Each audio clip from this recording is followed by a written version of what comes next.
বাংলাদেশ পাকিস্তান যৌথ অর্থনৈতিক কমিশনের নবম বৈঠকে দুই দেশের বাণিজ্য ও অর্থনৈতিক সহযোগিতা জোরদারের জন্য গুরুত্বপূর্ণ সিদ্ধান্ত গৃহীত হয়েছে।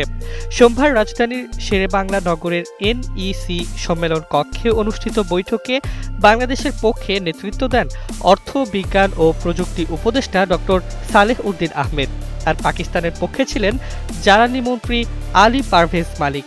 বৈঠক শেষে দুই দেশের মধ্যে বাণিজ্য বৃদ্ধির লক্ষ্যে একটি সমঝোতা স্মারকও সই হয়।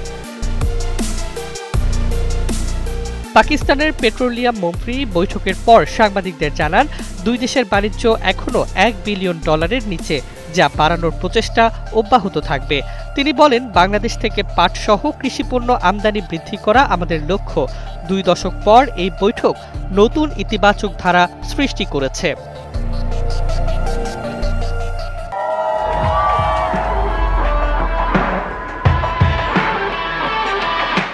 অর্থ উপদেষ্টা ডক্টর সালেহ উদ্দিন আহমেদ বৈঠককে অত্যন্ত সফল হিসেবে উল্লেখ করে বলেন, আকাশ ও নৌপথে সরাসরি যোগাযোগ পুনরায় চালু, খাদ্য প্রক্রিয়াজাতকরণ এবং তথ্য প্রযুক্তি খাতেও সহযোগিতা বৃদ্ধির বিষয়ে আলোচনা হয়েছে। বিমান যোগাযোগ, শিপিং সব হয়েছে, আপনারা দেখতে পারবেন। বৈঠকে বাণিজ্য, বিনিয়োগ, কৃষি, জ্বালানি, উচ্চশিক্ষা, ব্যাংকিং, পর্যটন, ক্রীড়া ও জলবায়ু পরিবর্তন সহ বিভিন্ন খাতে অংশীদারিত্ব বৃদ্ধির সম্ভাবনা নিয়ে বিস্তারিত আলোচনাও হয়। উভয় দেশই বন্দর ও লজিস্টিক সুবিধা ব্যবহারের মাধ্যমে পরিবহন ব্যয় কমিয়ে আঞ্চলিক বাণিজ্য সম্প্রসারণে আগ্রহ প্রকাশ করে।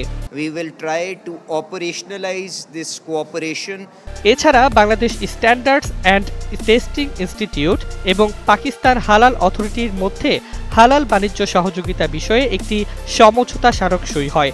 পরবর্তী 10ম JEC বৈঠক সুবিধাজনক সময়ে ইসলামাবাদে অনুষ্ঠিত হবে বলে সিদ্ধান্ত নেওয়া হয়েছে।